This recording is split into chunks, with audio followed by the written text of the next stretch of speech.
Une femme attrape une barre dans le métro, et sa main touche un liquide bizarre. Elle est maniaque de la propreté donc elle est dégoûtée direct. Elle sort ses lingettes et se nettoie les mains en urgence. Au départ elle y pense plus vraiment. Mais quand elle arrive au bureau, une collègue remarque que cette femme qui n'a jamais de saignement de nez en a un. Elle flippe et fonce aux toilettes pour se rincer. Mais juste avant de partir, elle voit 3 petits boutons purulents sur sa main. Elle comprend que quelque chose cloche. Elle file à l'hôpital direct. Le médecin pense à une infection virale, et lui demande à quoi elle a été en contact récemment. Elle repense au liquide dans le métro, et lui raconte tout. Le médecin l'envoie faire un bilan complet, mais les résultats seront pas là avant demain. Il lui prescrit une crème en attendant. Sur le chemin du retour, Xiao Mei sort la crème et l'applique sans attendre. Pour pas que ça se voie, elle colle dessus un joli pansement. Et là elle tombe sur sa collègue Xiaona à la sortie du métro. Sauf que Xiaona la regarde et blêmit, parce que le nez de Xiao Mei se remet à saigner bizarrement. Xiao Mei panique et se rue aux toilettes.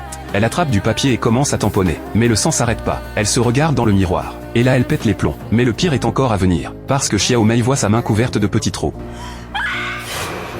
En fait elle s'était endormie au bureau. C'était juste un cauchemar. Elle vérifie sa main en urgence. Ouf, pas de trou. Mais quand elle enlève le pansement, les petits boutons se sont vraiment aggravés. Elle est un peu déprimée. Quand une collègue la rappelle dehors, Xiaona vient de dépasser le milliard de vues sur sa vidéo. Et 2 jours ont suffi pour atteindre 1 million d'abonnés. Tout le monde célèbre autour de Xiaona. Et Xiao Mei bouffe de la jalousie. Parce que si ça continue comme ça, sa place dans la boîte est clairement menacée. Sur le chemin du retour, elle réfléchit à comment reprendre le dessus. Et là son nez se remet à saigner. Elle sort ses mouchoirs normalement. Sauf que sa paume commence à démanger grave. Quand elle voit des dizaines de petits points apparaître sur sa main, elle se prend une grosse frayeur. Le cauchemar serait-il en train de devenir réel? Pour pas que ça se voie, elle fonce aux toilettes dès que le métro arrive. Elle soulève le pansement délicatement. Et là sa main est couverte de points rouges. Encore plus flippant. Son cou aussi est envahi de points rouges. Elle panique et sort sa crème en urgence. Mais dans sa précipitation, elle la fait tomber par terre. Elle se baisse pour la ramasser. Et la personne dans la cabine d'à côté la prend avant elle. Avant même que Xiao Mei reprenne ses esprits. La voix de Xiaona résonne derrière la porte.